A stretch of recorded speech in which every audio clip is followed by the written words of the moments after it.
Kanusa ka mutubag og dili or wala? O sa dili pa nato istoryahan ang atong ikatulo nga lesson, please make some comments and share this video para kitang tanan makahibaw. Thank you.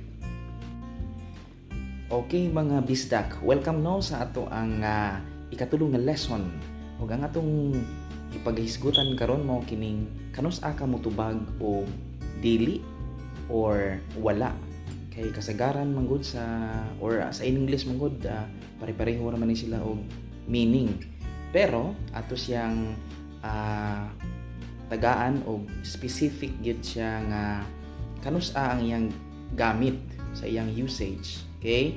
So, kung mingon ka og wala, i-answer ni nato siya sa mga question about ownership, about if you have or if you do not have.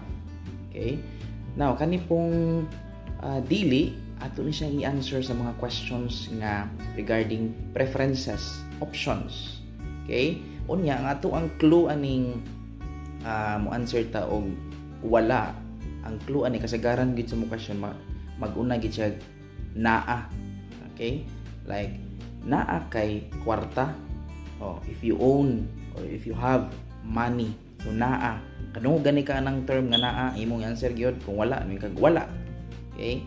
So kani pong sa dili ang ato apong clue ani niya kani pong kay preference manggod imong gusto. Like gusto ka mukaon, dili. Gusto ka makakwarta, dili. So mao to ang kalainan sa duha. Kung mo answer kag wala, ato ni siyang i-answer sa mga ownership na questions. If you have, do you have, naa.